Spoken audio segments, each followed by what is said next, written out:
तो स्टार्ट करते हैं डियर अब वीडियो को। ठीक है, हमारा चैप्टर जो अध्याय 5 में है देखिएगा। अध्याय 5 में पुष्पी पादपों की आकारिकी। ओके, तो यहाँ पे देखिएगा 5 पॉइंट सब कुछ यहाँ पे दिया गया है। मूल, तना, पत्ती, पुष्पकर्म, पुष्प, फल, बीज, कुछ प्रारूपी पुष्पी पादपों का अर्ध तकनीकी विवरण एंड आपका लास्ट में है सैलनेसी। ठीक है, तो ये सब आपका दिया हुआ यहाँ पे है। ओके, तो यहाँ पे हम सबसे पहले बात करेंगे डियर। यद्यपि एंजियोस्पर्म की आकारिकी अथवा बाह्य संरचना में बहुत विविधता पाई जाती है, फिर भी इन उच्च पादपों का विशाल समूह हमें अपनी ओर आकर्षित करता है। इन उच्च पादपों में मूल, स्तंभ, पत्तियां, पुष्प तथा फलों की उपस्थिति इसका मुख्य अभिलक्षण है। यदि डियर इसमें पीडीएफ चाहिए आपको तो पीडीएफ टेलीग्राम पे मिल जाएगा, आप लोग टेलीग्राम चैनल पे ज्वाइन कर लीजिएगा। अध्याय 2 तथा 3 में हमने पौधों के वर्गीकरण के विषय में अध्ययन किया है, जो कि आकारिकी तथा अन्य अभिलक्षणों पर आधारित थे। वर्गीकरण तथा उच्च पादपों को भली भांति समझने के लिए अथवा सभी जीवों के लिए हमें संबंधित मानक वैज्ञानिक शब्दावली तथा मानक परिभाषाओं के ज्ञान की आवश्यकता होती है। हमें विभिन्न पादपों की विविधता जो पौधों में पर्यावरण के अनुकूलन का परिणाम है, जैसे विभिन्न आवासों के प्रतिकूल अनुकूलन, संचरण, चढ़ना तथा संचयन आदि के विषय में भी ज्ञान प्राप्त करने की आवश्यकता होती है। यदि आप किसी खरपतवार को उखाड़ रहे तो देखेंगे कि सॉरी उन सभी में मूल, तना तथा पत्तियां होती है। क्या है? खरपतवार, है ना?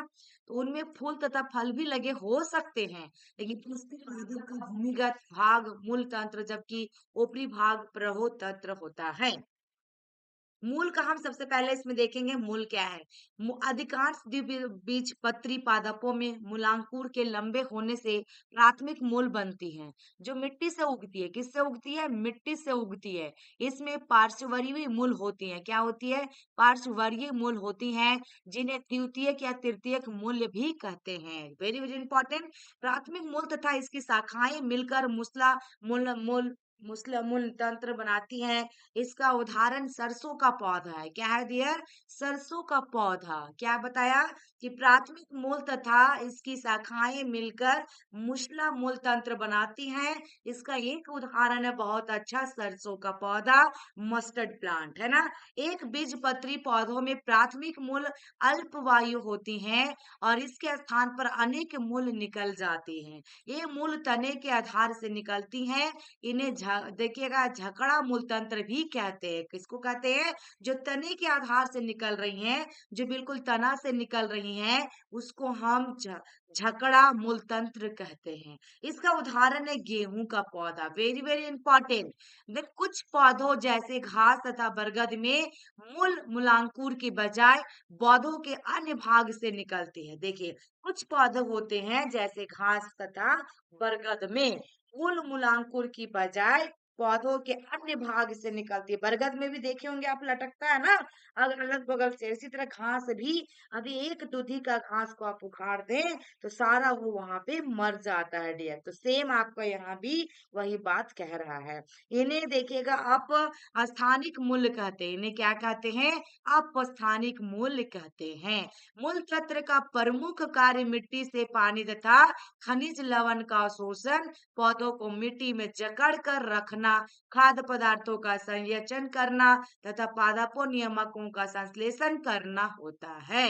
ये आपका है। ये पौधा देख पा रहे होंगे आप लोग। ये पुष्प है, ये फल है, ये तना है, ये प्रहोतंत्र है, ये कालिकी है, इंटरनोड और आपका नोड। नोड और इंटरनोड, ठीक है ना? दोनों है आपका यहाँ पे। प्राथमिक मूल है, द्वितीयक मूल है। ये आपका टोटल मूल तंत्र है, यानी पुष्पी पादप के भाग। मूल के क्षेत्र, मूल का शीर्ष देखिएगा अंगुलित जैसे मूल गोप से ढका रहता है। किससे ढका रहता है? अंगुलित जैसे मूल रूप से ढका रहता है। यह कोमल शीर्ष की तब रक्षा करता है जब मूल मिट्टी में अपना रास्ता बना रही होती है। तो मूल गोप से कुछ मिलीलीटर ऊपर देखिएगा मेरिस्टेमी क्रियाओं का क्षेत्र होता है। इस क्षेत्र की कोशिकाएं बहुत छोटी होती है, पतली भित्ति वाली होती हैं तथा उनमें सघन प्रोटोप्लाज्म होता है। उनमें बार बार विभाजन होता है, इस क्षेत्र में समीपस्थ स्थित कोशिकाएं शीघ्रता से लंबाई में बढ़ती हैं और मूल देखिएगा यहाँ पे मूल को लंबाई में बढ़ाती हैं। इस क्षेत्र को दीर्घीकरण क्षेत्र भी कहते हैं।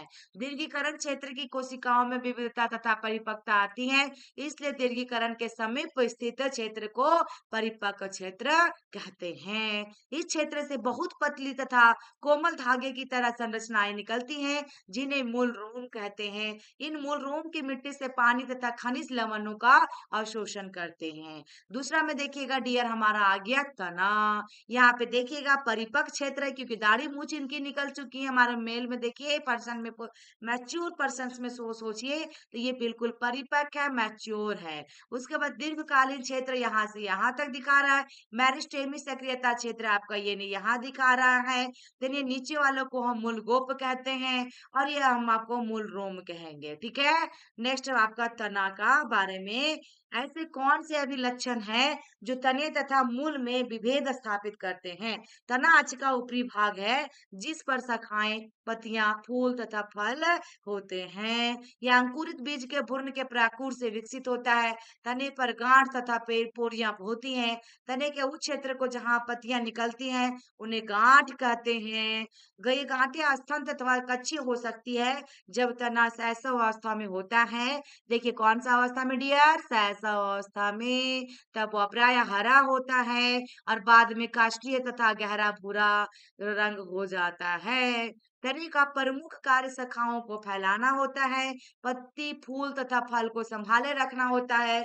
यह पानी, खनिज, लवण तथा प्रकाश संश्लेषी पदार्थों का संवहन करता है। कुछ तने भोजन संग्रहण करने, सहारा तथा सुरक्षा देने और कायिक प्रवर्धन करने के भी कार्य संपन्न करते हैं। तो ये आपका हुआ डियर, जिसमें देखिएगा ये क्या आपका पत्ता है, जिसमें स्टारिका है, अनुपर्म है आपका ये। देन उसके बाद यहाँ पे काछी कालिका है, फिर आपका ये पंत्रवृत्त है, पंत्रावृत्त है और ये आपका टोटल पत्रकार है।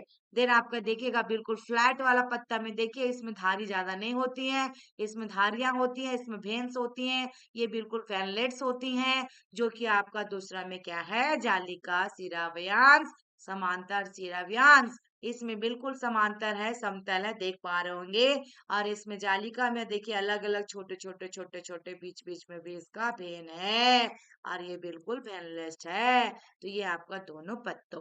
पत्ती की बात करें डियर, तो पत्ती पार्श्विक चपटी संरचना होती है। क्या होती है, पार्श्विक होती है, चपटी संरचना होती है, जो तने पर लगी रहती हैं या गांठ पर होती हैं, या और इसके कच्च में कली होती है। कच्ची कली बाद में शाखा में विकसित हो जाती है। पत्तियां प्रवर के शीर्ष स्थित आपका मेरिस्टेम से निकलती हैं। ये पत्तियां अग्र विषारी रूप में लग जाती हैं, लगी रहती हैं। ये पौधे के बहुत ही महत्वपूर्ण काई के अंग हैं, क्योंकि ये भोजन का निर्माण करती है। एक प्रारूपी पत्ती के 3 भाग होते हैं, पर्णधार, पर्णवृंत तथा स्तरिका, जो कि आपका डायग्राम में दिया गया था। पर्णपत्ती पर्णधार की सहायता से तने से जुड़ी रहती है, सहायता से तने से जुड़ी रहती है और इसके आधार पर 2 पार्श्व छोटी पत्तियां निकल सकती हैं, जिन्हें अनुपूर्ण अनुपर्ण कहते हैं। एक बीजपत्री में पर्णधार चादर की तरह फैलकर तने को पूरा अथवा आंशिक रूप से ढक लेता है। कुछ लेग्यूमी देखिएगा, कुछ लेग्यूमी तथा कुछ अन्य पौधों में पर्णधार फूल जाता है। ऐसे पर्णधार को पर्णवृत्तीय या फिर पलवाइनस कहते हैं। पर्णवृत्त पत्ती को इस तरह सजाता है जिससे कि इसे अधिकतम सूर्य का प्रकाश मिल सके। लंबा पतला लचीला पर्णवृत्त स्तरिका को हवा में हिलाता रहता है ताकि ताजा हवा पत्ती को मिलती रहे। नेक्स्ट में क्या, स्तरिका पत्ती का हरा तथा फैला हुआ भाग है जिसमें सिराएं तथा सिरेकाएं होती हैं। इसके बीच में एक सुस्पष्ट सिरा होती है जिसे मध्य सिरा कहते हैं। सिराएं पत्ती को दृढ़ता प्रदान करती हैं, पानी, खनिज तथा भोजन के स्थानांतरण के लिए नलिकाओं की तरह कार्य करती हैं।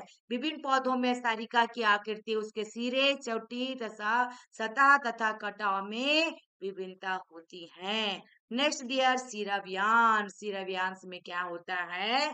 पत्ती पर शीरा तथा सिरिकाओं का विन्यास को शीरा विन्यास कहते हैं। जब शीराकाएं इस तरीका पर एक जाल सा बनाती हैं, तब उसे जालिका शीराव्यांश कहते हैं। यह प्रायः द्विबीजपत्री पौधों में मिलता है। जब शीराकाएं समांतर होती हैं, तो उसे समांतर शीराव्यांश कहते हैं। यह प्रायः एक बीजपत्री पौधों में मिलता है। जो यहाँ पे दोस्तों यहाँ पे देखिएगा दिया गया था, जो कि हम लोग डायग्राम दोनों पत्तों को यहाँ पे देख चुके थे। ठीक है, एक आपका समांतर, एक आपका शीराव्यांश। देखिएगा पत्ती के प्रकार कितना है, क्या क्या है?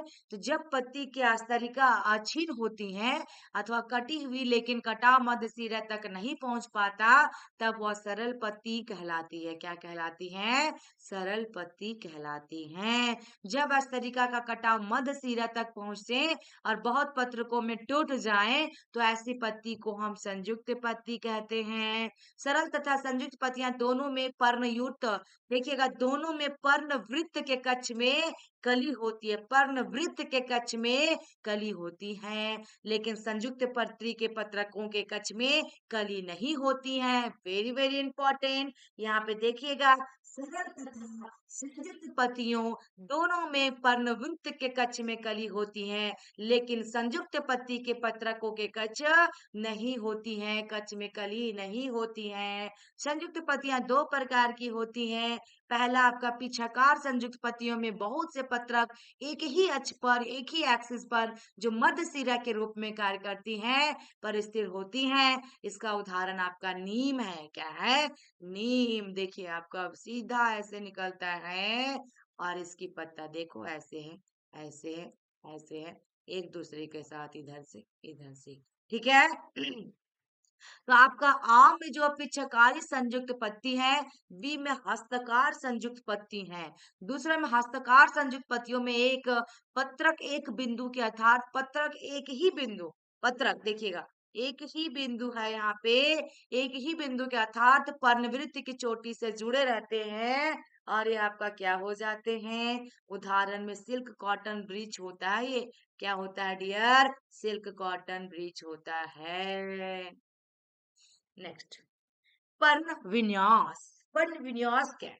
तने अथवा शाखा पर पत्तियों के विन्यास रहने के कर्म को पर्ण विन्यास कहते हैं। किसको किसको?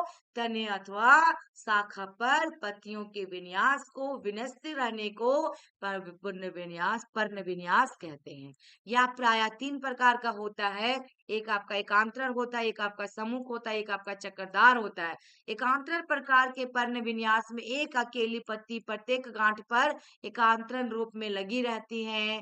और दूसरा में उदाहरण में देखिएगा गुड़हल, सरसों, सूर्यमुखी। एंड आपका समूह प्रकार के पर्ण विन्यास में प्रत्येक गांठ पर एक जोड़ी पत्ती निकलती हैं और एक दूसरे के सम्मुख होती हैं। इसका उदाहरण है कोलोट्रोपिस जो कि आक, और अमरूद। यदि एक ही गांठ पर दो से अधिक पत्तियां निकलती हैं और वे उसके चारों ओर एक चक्कर सा बनाती हैं, तो उसे चक्करदार पर्ण विन्यास कहते हैं।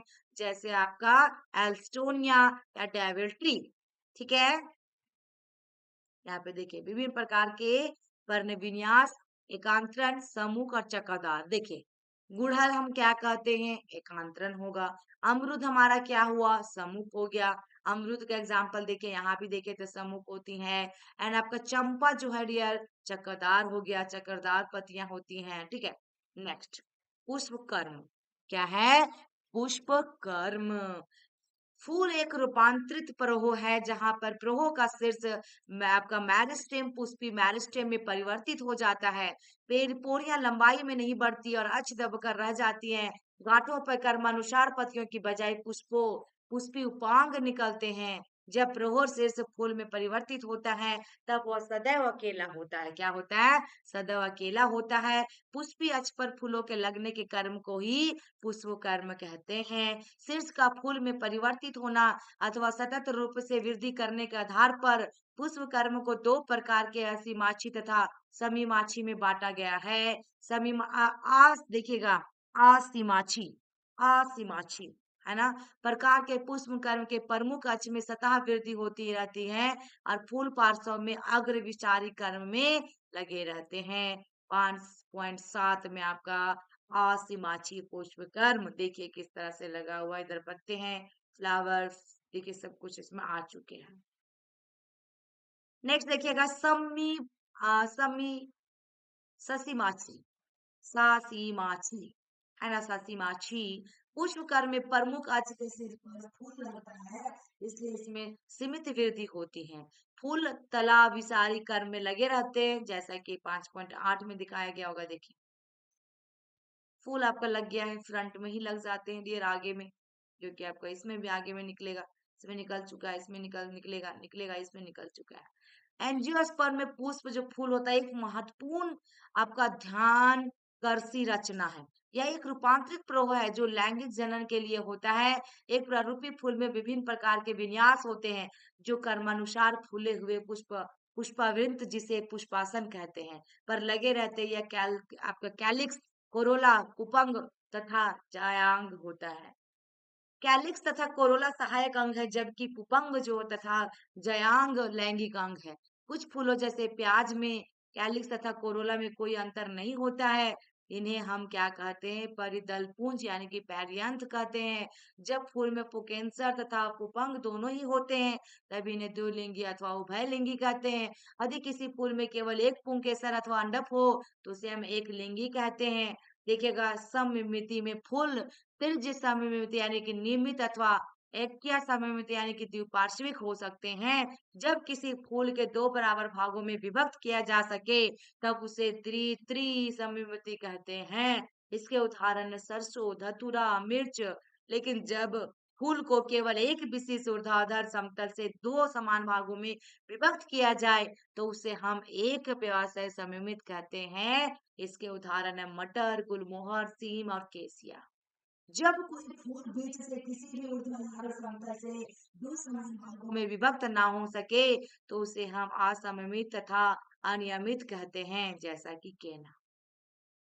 एक पुष्प तृतीय, चतुष्टय, पंचीय हो सकता है यदि उनमें उसके उपांगों की संख्या 3 से 4 अथवा 5 के गुणक में हो सकती है, जिसे पुष्प में सहपत्र होते हैं। पुष्प वृंत के आधार पर छोटी छोटी पत्तियां होती हैं, उन्हें सहपत्री कहते हैं। और जिसमें सहपत्र नहीं होते उन्हें सहपत्रीहीन कहते हैं।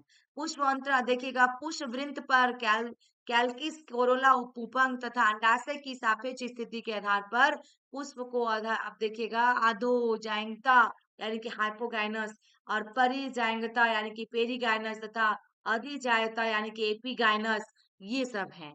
अधोजायंता में जयांग सर्वोच्च स्थान पर स्थित होता है और अन्य अंग नीचे होते हैं। ऐसे फूल में अंडाशय ऊर्ध्ववर्ती होते हैं। इसके समान उदाहरण सरसों, गुड़हल तथा बैगन है। परिजांगता में अंडाशय मध्य में होता है और अन्य भाग पुष्पासन के किनारे पर स्थिर होते हैं तथा ये लगभग समान ऊंचाई तक होते हैं। इसके अंडाशय आधा अर्धवर्ती होते हैं। इसके सामान्य उदाहरण है पल्म, गुलाब, है आड़ू आड़ू। आदि जांगेता में पुष्पासन के किनारे ऊपर की ओर वृद्धि करते हैं तथा वे अंडाशय को पूरी तरह धर लेते हैं और इसके संलग्न हो जाते हैं। फूल के अन्य भाग अंडाशय के ऊपर उगते हैं, इसलिए अंडाशय अर्धवर्ती होता है। इसके उदाहरण है सूरजमुखी, आपका अर्धपुष्पक, अमरूद तथा घिया।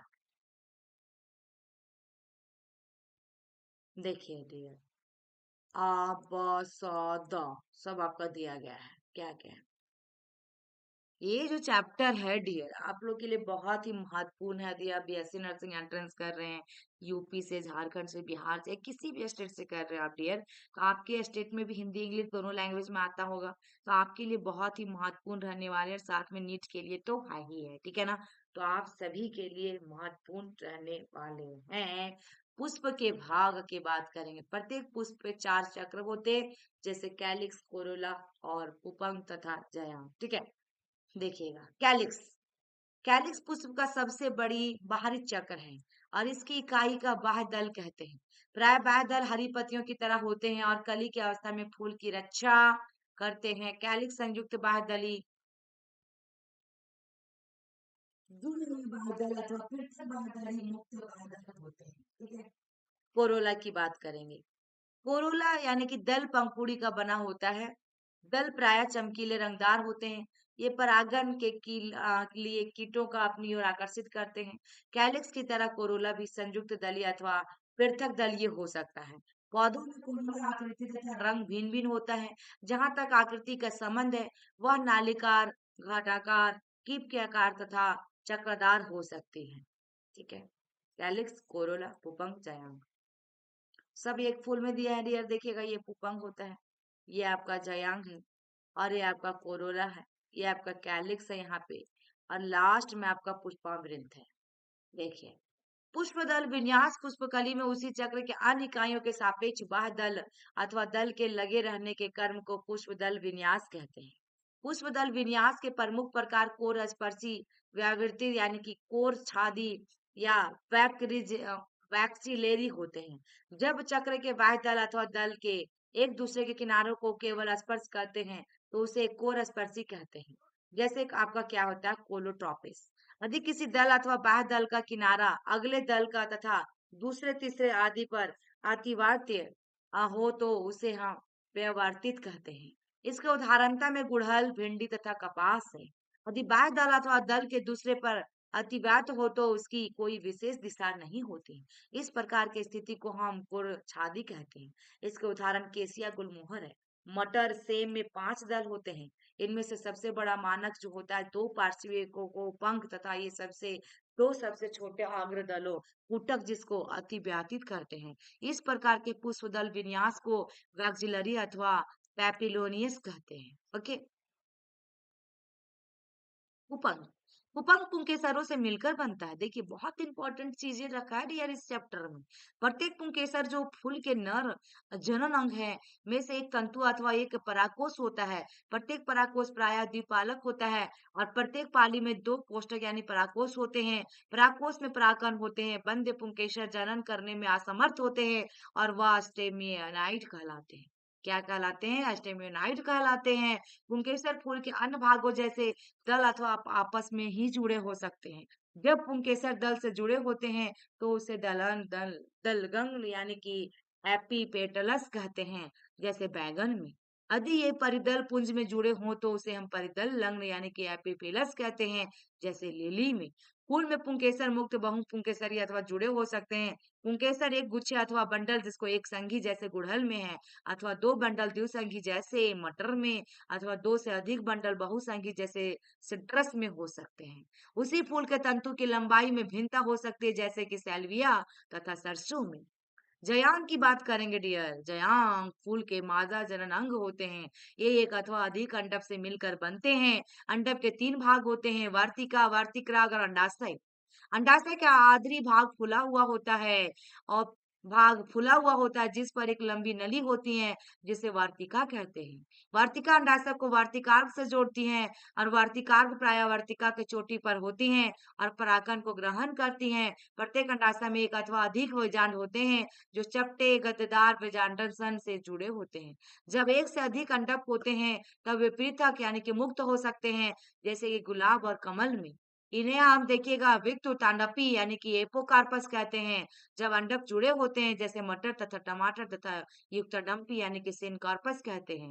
निषेचन के बाद बीजांड से बीज तथा अंडाशय से फल बन सकते हैं, बन जाते हैं। बीजांड देखिएगा बीजांड से बीजांडशय देखिएगा बीजांड न्यास।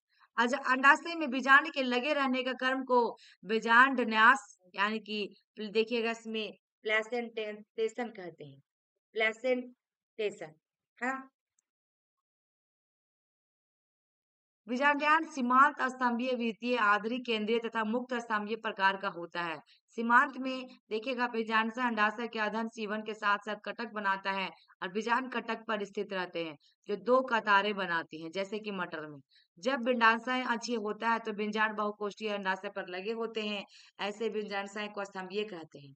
इसका उदाहरण में गुड़हल, टमाटर तथा नींबू है। द्वितीय बीजांडाशय में बीजांड अंडाशय की भीतरी भित्ति पर अथवा परिधीय भाग पर लगे रहते हैं। अंडाशय एक कोष्ठक होता है लेकिन आभासी पट बनने के कारण 2 कोष्ठक में विभक्त हो जाता है। इसके उदाहरण है क्रूसीफर यानी कि सरसों तथा अर्जिमोन। जब बीजांड केरसीय कक्ष में होते हैं और ये फुटिये नहीं होते हैं जैसे कि तो देखिएगा डाइथेंकस या प्रिमरोज तथा इस प्रकार के बीजांडशय को मुक्त स्तंभीय कहते हैं। आधारी बीजांडशय अंडाशय के आधार पर होता है और इसमें केवल एक बीजांड होता है। इसके उदाहरण सूरजमुखी तथा गेंदा है। अब यहाँ पे हम फल की बात करेंगे। फल पुष्पी पादपों का एक प्रमुख अभिलक्षण है। यह एक परिपक्व अंडाशय होता है जो निषेचन के बाद विकसित होता है। यदि फल बिना निषेचन के विकसित हो तो उसे हम अनिषेकी या पार्थिनोकार्पिक कहते हैं। बहुत इंपॉर्टेंट है। प्राय फल में एक भित्ति अथवा फल भित्ति का बीज होते हैं तथा फल भित्ति शुष्क अथवा गुद्देदार हो सकती है। जब फल भित्ति मोटी तथा गुद्देदार होती है तब उसमें एक बाहरी भित्ति होती है जिसे हम फाइबल कहते हैं, बाह्य फल कहते हैं, भित्ति कहते हैं। इसके मध्य में मध्य फल तथा भित्ति तथा भित्री और अंतः फल भित्ति होते हैं। आम तथा नारियल में फल के प्रकार को ऑस्ट्रियल ड्रूप फल कहते हैं। ड्रूप ड्रूप में पूछेगा तो कोकोनट और मैंगो आता है, जो कि आपका चित्र में दिया गया। ये फल एक कांडपीय उत्तवर्तीय अंडाशय से विकसित होते हैं और इनमें से एक बीज होता है। आम में फल भित्ति, बाह्य फल भित्ति गुद्देदार एवं खाने योग्य मध्य फल भित्ति अथवा भीतरी कठोर परिधीय अंतःफला भित्ति के सुस्पष्ट रूप से विभेदित होती है। नारियल में मध्य फल भित्ति तंतुमयी होता है। देखिएगा नारियल और आम, आम के अंदर में हम लोग क्या समझते थे आज तक कि ये हमारा बीज है, लेकिन वो बीज नहीं होता, आम का गुठली है। अंदर में जो बचता है ना वो बीज होता है। देखिए यहाँ पे बीज दे दिया गया है। इससे चोट इतना जोर से लगेगा, यदि सूखने के बाद यदि मार दिया जाए माथा में और नारियल से तो चोट लगेगा। ये आपका क्या है? ड्रूप फ्रूट है। क्या है? ड्रूप फ्रूट है। ठीक है। बीज की बात करेंगे। निषेचन के बाद बीजाण से बीज बन जाते हैं। बीज में प्राय एक बीजाकरण तथा भ्रूण होता है। भ्रूण में एक मूलांकुर, एक भ्रूणीय तथा एक गेहूं, मक्का अथवा 2 चना मटर बीजपत्र होते हैं। देखिएगा द्विबीजपत्रीय बीज की संरचना। द्विबीजपत्री बीज की संरचना। बीज की बाहरी परत को बीजावरण कहते हैं। बीजावरण की 2 सतह होती है, बाहरी और बीजचोल, और भीतरी सतह टेगमेंट कहते हैं। बीज पर एक छत्र चिन्ह की तरह ऊर्ध्वाधर होता है जिसके द्वारा बीज फल से जुड़ा रहता है। इसे नाभिक कहते हैं। और प्रत्येक बीज में नाभिका के ऊपर छिद्र होता है तथा बीजांडद्वार कहते हैं। बीजावरण हटाने के बाद जब आप बीज पत्रों के बीच भ्रूण को देख सकते हैं तो भ्रूण में एक भ्रूणीय और 2 गुदेदार बीज पत्र होते हैं। बीज पत्रों में भोज्य पदार्थ संयुक्त रहता है। आज के निचले नुकीले भाग को मूलांकुर तथा ऊपरी पत्तीदार भाग को प्रांकुर कहते हैं। भ्रूणपोष भोजन संग्रहण करने वाला ऊतक है जो देखिएगा द्विनिषेचन के परिणाम स्वरूप बनते हैं। चना से मटर भ्रूणपोष पतला होता है, इसलिए अभ्रूणपोषी है। जब अरंड में या गुदेदार होता है तो भ्रूणपोषी है। एक बीजपत्री बीज की संरचना। एक बीजपत्री बीज भ्रूणपोष पोषी होते हैं, लेकिन उनमें से कुछ अभ्रूणपोषी होते हैं। उदाहरण में अक्रिड। अनाज के बीजों जैसे मक्का में बीजावरण झिल्लीदार तथा फल भित्ति से संलग्नित होता है। भ्रूणपोष स्थूलीय होता है और भोजन का संग्रहण करता है। भ्रूणपोष की बाहरी भित्ति भ्रूण से एक प्रोटीनी सतह द्वारा अलग होती है, जिसे एल्यूरोन सतह कहते हैं। भ्रूण आकार में छोटा होता है और यह भ्रूणपोष के एक सिरे पर कांचे में स्थित होता है। इसमें एक देखिएगा बड़ा सा ढालाकार बीजपत्र होता है जो खांचे में रहता है, जिसे आपका अस्कुलेटम कहते हैं। इसमें एक छोटा अक्ष होता है जिसमें प्रांकुर मूलांकुर होते हैं। प्रांकुर तथा मूलांकुर एक चादर से ढके होते हैं जिसमें क्रमशः प्रांकुर चोल तथा मूलांकुर चोल कहते हैं। ठीक है। एक प्रारूपी पुष्पी पादप एंजियोस्पर्म और आधार तकनीकी विवरण। पुष्पी पादपों को वर्णित करने के लिए बहुत से आकारिकी अभिलक्षणों का उपयोग किया जाता है। पुष्पी पादपों का वर्णन संक्षिप्त, सरल तथा वैज्ञानिक भाषा में कर्मवार होना चाहिए। पौधों के वर्णन में उनकी प्रकृति, इकाई, अभिलक्षण, मूल तना तथा पत्तियां और उसके बाद पुष्पी अभिलक्षण, पुष्प विन्यास, फूल के भाग का वर्णन आता है। पौधों के विभिन्न भागों के वर्णन के बाद पुष्पी भाग के पुष्पी चित्र तथा पुष्पी सूत्र बताने पड़ते हैं। पुष्पी जो सूत्र को कुछ संकेतों द्वारा इंगित किया जाता है। पुष्पी सूत्र में सहपत्र को देखिएगा बियार को कैलिक्स, ठीक है ना, सहपत्र को बियार और कैलिक्स को के से, और कोरोला का सी से, परितल पुंज को पी से, और पुपंग को ए से तथा जयांग को जी से लिखते हैं। ऊर्ध्ववर्ती अंडाशय को जी और अर्धवर्ती अंडाशय को जी, देखिए जी में नीचे आपका दिया गया ऐसे लिखते हैं। नर फूल के लिए देखिएगा आपको ये दिया गया मेल और फीमेल का, नर मादा के लिए, फीमेल के द्विलिंगी के लिए देखिएगा चिन्हों से इंगित करते हैं। दीर्घ समिति यानी कि प्लस तथा एक व्यास समिति को परसेंटेज में इंगित करते हैं। इंगित करते हैं। युक्त दलों की संख्या को आपका ब्रैकेट से बंद करते हैं और आसंजय को पुष्प चिन्हों को ऊपर से रेखा खींचते हैं। पुष्प चित्र फूलों के भागों को संख्या, उनके विन्यास तथा कर्म और उनके संबंध के विषय में जानकारी प्राप्त होती है। मार्ग को स्थिति फूल के सापेक्ष होती है, जिसे डॉट द्वारा पुष्प चित्र के ऊपर इंगित करते हैं। कैलिक्स, कोरोला, पुपंग तथा जायकार कर्मवार चक्कर में दिखाए जाते हैं। कैलिक्स सबसे बाहरी की ओर, रयांक सबसे भीतर की ओर होता है और संजनन आपको देखिएगा संसंजन तथा आसंजन को चक्कर के भागों तथा चक्कर के बीजों को इंगित करता है। सरसों के पौधों यानी कुटुम्ब वैसकृषि के पुष्पी चित्र तथा पुष्पी के सूत्र दिखाए गए हैं। देखिएगा सेलेनेशी एक आपको पढ़ना, सब हटा दिया फैमिलीज का। तो देखिएगा इसका जो आपको देता है डियर, सबसे पहले काई का भी लक्षण देखेंगे इसका। इसके पौधे प्रायः शाकीय झाड़ियां तथा छोटे वृक्ष वाले होते हैं। शाकीय का मतलब त्रिकाष्ठीय, वायवीय, सीधा, सिलेंडरकार, शाखीय, ठोस अथवा खोखला, रोम युक्त अथवा अरोमील, भूमिगत जैसे आलू, आपका सेलेनियम ट्यूबरकुलर, आपका सेलेनियम है डियर, ठीक है ना, सेलेनम। यानी आलू की बात करेगा इसमें ट्यूबरी ट्यूबिरोसम। पत्तियां की बात करें, इसमें एकांतरण होता है, सरल होता है, कर्मी होता है, संयुक्त पिचाकार, आपका अनुपर्णी जालिका विन्यास। पुष्पीय अभिलक्षण की बात करें तो एकल होता है, काछी होता है, समीमाछी होता है, जैसे सोलेनम में पुष्पकर्म। फूल उभयलिंगी हो सकता है और दीर्घ सममिति हो सकता है। कैलिक्स, इसमें 5 बाह्य दल होता है, संयुक्त दीर्घस्थालीय और कोरपार्श्वीय पुष्प दल विन्यास। कोरोला में 5 दल होता है जो संयुक्त होता है, कोरपार्श्वीय होता है, पुष्प दल विन्यास। उपंग 5 पुकेसर दल है। और अजयांग में द्विअंडी होगा, आपका युक्तांडपी होगा, ठीक है ना।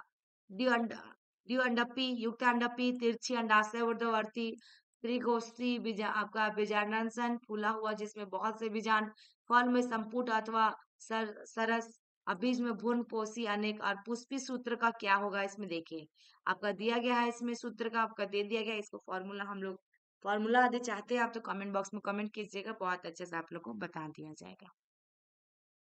तो यहाँ पे देखिएगा, यहाँ पे कितने कितने क्या है आपका, के में 5 है, सी में 5 और यहाँ पे ए में 5 और यहाँ पे 2 है, ठीक है। तो इस तरह करके एक फॉर्मूला बनाना होगा डियर। आर्थिक महत्व में देखिए, स्कूल के अधिकांश सदस्य भोजन टमाटर, बैगन, आलू, मसाले में मिर्च, औषधि में आपका बेलाडोना, अश्वगंधा, धूमक में तंबाकू, सजावटी पौधों में पिटूनिया के स्रोत है। ये आपका यदि एग्जाम्पल पूछता है तो। आई होप कि मेरी वीडियो आपको अच्छी लगी हो डियर, तो लाइक कीजिएगा, शेयर कीजिएगा, चैनल पे नए हैं तो सब्सक्राइब कर लीजिएगा। और ऐसे ही वीडियो पाने के लिए आप लोग कमेंट में कमेंट कीजिए कि आप लोग को सभी चैप्टर करवाना है। केमिस्ट्री भी मैं कोशिश कर रही हूँ कि हिंदी में अपलोड कर दूंगी, लेकिन उसमें थोड़ा रिएक्शंस वगैरह है तो थोड़ा सा उसमें डिफिकल्ट होगा डियर, लेकिन मैं पूरी कोशिश करूंगी अपलोड करने की। यदि आप लोग एमसीबीएसई का तैयारी कर रहे हैं या फिर आप लोग जो भी जिस स्टेट से हैं एंड नीट का प्रिपरेशन कर रहे हैं, तो आपके लिए बहुत ही महत्वपूर्ण चैनल होने वाले हैं। थैंक यू, फिर मिलते हैं नेक्स्ट वीडियो में।